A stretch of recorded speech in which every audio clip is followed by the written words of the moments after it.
My name is Sarah, founder and creator of Wildflowers.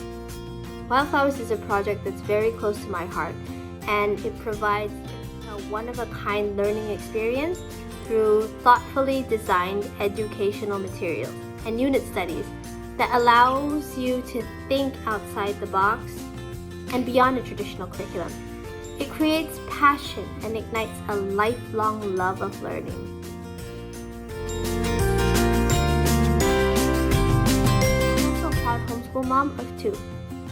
So we all had to start somewhere, and at the beginning it was incredibly overwhelming for me with all the different styles, philosophies, and curriculum choices.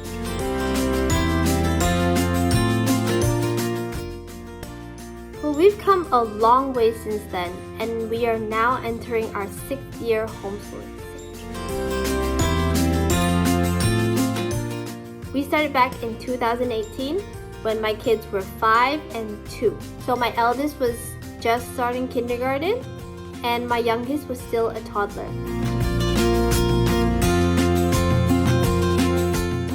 We didn't always homeschool, and it was never something that we dreamed of. To be honest, before this, I thought it was virtually impossible.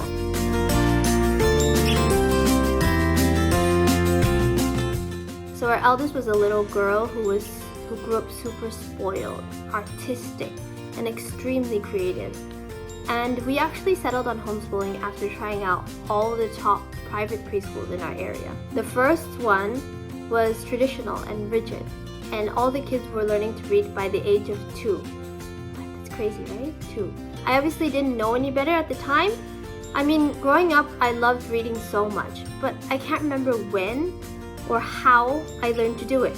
It was really hard for her, and she came home crying all the time. And because she loved to learn so much, we had to move her to another school. This one was more play-based and focused on STEM and 21st century learning and other things they advertised.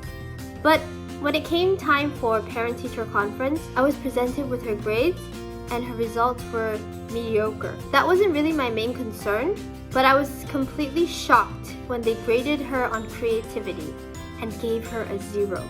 Why did she get a 0 for this? How do you evaluate creativity? And the teacher replied, the children were asked to color in an elephant. Elephants are gray. And she held up a worksheet with my daughter's name written on the upper right-hand corner. The page was filled with streaks of purples, blues, greens, pinks. It was beautiful.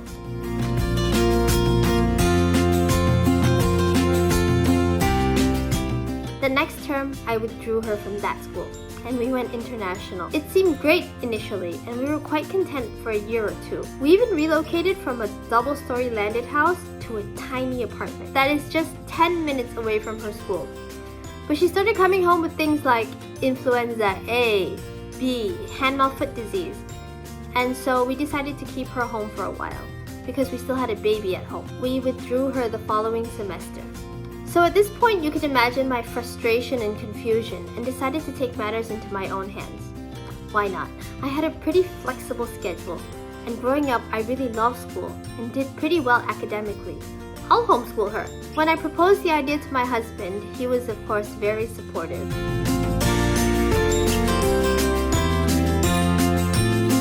So we tried it. One of our goals as a family is to visit a different country every year. We could continue traveling the world. We've already been to Singapore, Thailand, Bali, and Hong Kong. Maybe we could be world schoolers. So we gave her simple lessons at home. She was still only 5 years old. And we focused on teaching her to read.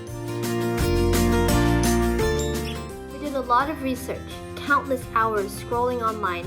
The things that popped up were people names like Maria Montessori, Charlotte Mason, and things like Waldorf, Nature School, Forest School, and the list goes on.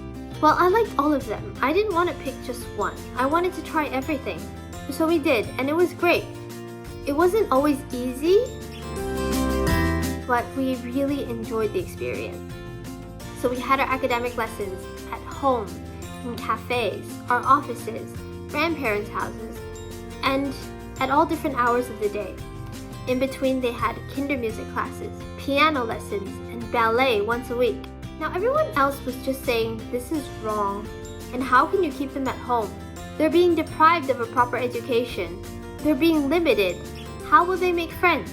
This was all happening before a global pandemic, so we were shunned. Initially, I thought homeschool meant school at home. We had to learn this the hard way. So please, if there's just one thing you take away from all this, is do not attempt to recreate school at home. Homeschooling is about the journey and the learning process, and it'll be unique to you and your loved ones.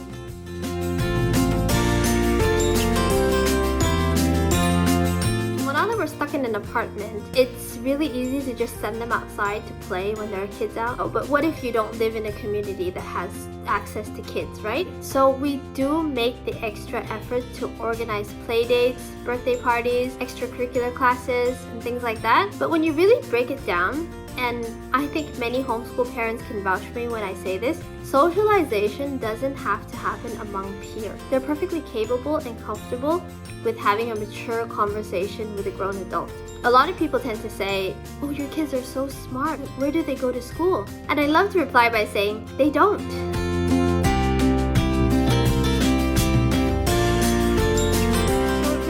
Started to feel like there were more pros than cons for us to homeschool. Like, their overall development was just amazing. They were eating better food. We were able to be there for them when they needed us, and we didn't have to wake up early just to commute. And most importantly, I think for me, is that we really get a chance to see our children grow up and get to know them for their stellar personalities, instead of being told what they're like every 4 months by some teacher. I really wish someone had told me how amazing this all was, and that it was all very possible.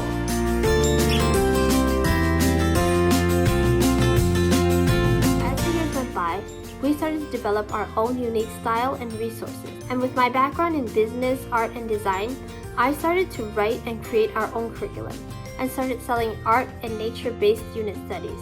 That's when Wildflowers was born. It stemmed from the idea that my children would be raised as wildflowers in a field of roses. Since then, our units have been loved by many families around the world.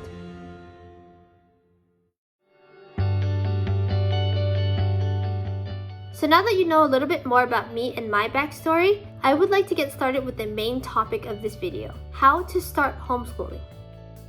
Section 1. Understanding homeschooling, or rethinking education. Hopefully by now, you understand that homeschooling does not equal to school at home. It's important to understand that homeschooling can be a wonderful opportunity to customize the learning environment. So it's not about replacing a traditional academic classroom. No two homeschools will look alike, so there is no need to compare your child's development with anyone else's. Section 2. Know your legal landscape. Before you start, it's worth researching the legal landscape of homeschooling, and this depends entirely on where you live in the world. If you're in the United States, it depends on which state you live in. And for every state, there are different rules and regulations. Section 3. Define your educational goals.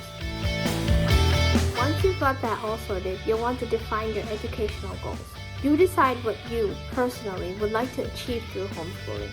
Whether it's fostering a love of learning or addressing a specific academic need. Know your why. Why do you want to homeschool? For us, our main goal is to ignite passion and create a lifelong love of learning. While there's no right or wrong answer, it's really important to keep in mind that having clear goals will help you to guide your journey.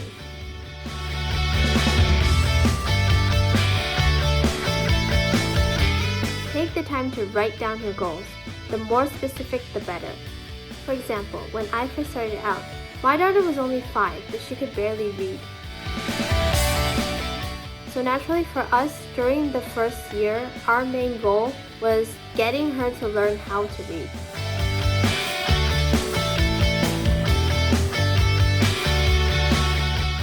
For this specific goal, we had to buy a ton of books and filled up our entire house with books. This short-term or yearly goal can and will change over time. Then we want to write down actionable steps to achieving our goals. For the virtual conference, I've included our Wildflowers yearly planner. It's an undated planner to write down everything you need to know for homeschooling. The first page is writing down your yearly goal and really forcing yourself to think about how you're going to achieve it.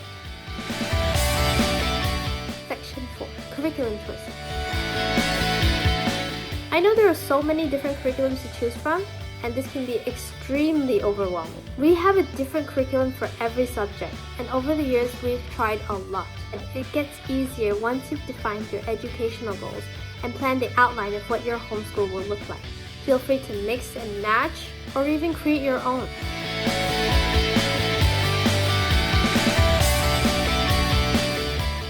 I personally tend to gravitate towards child-led learning, where we let the children's interests and curiosities take lead.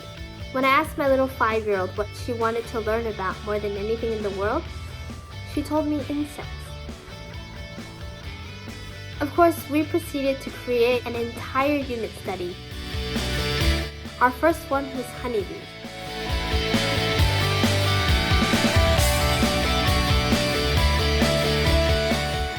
Basically, we would gather different resources and plan activities around that theme.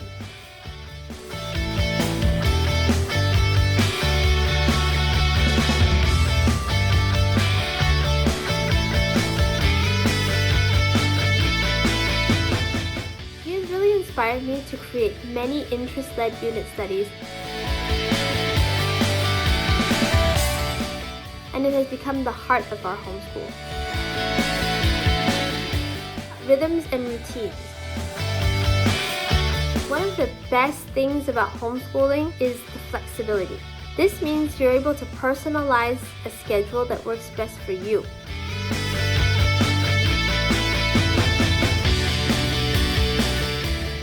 Write down what your daily rhythm will look like. We have our read-alouds in the morning, then we have breakfast, core subjects, which is language arts and math.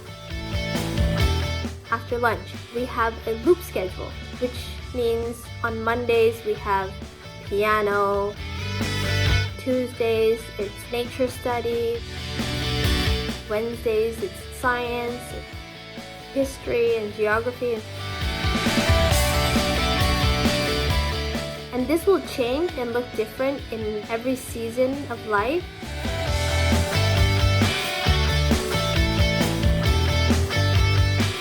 And finally, another favorite part of homeschooling for me is creating the learning spaces. Our entire house has been arranged and rearranged countless times over the years.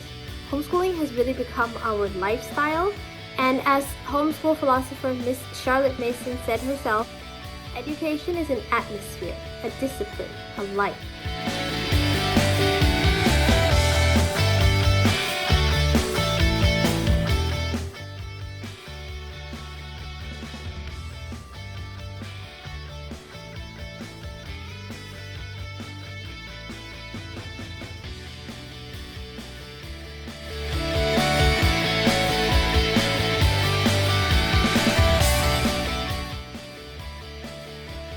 When everything is strewn or curated in a way that invites curiosity, there's a higher chance that it will develop your child's interest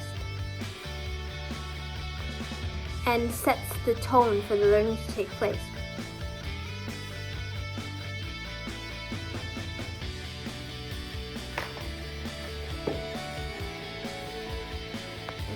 So thank you so much for watching. I hope to see you again soon.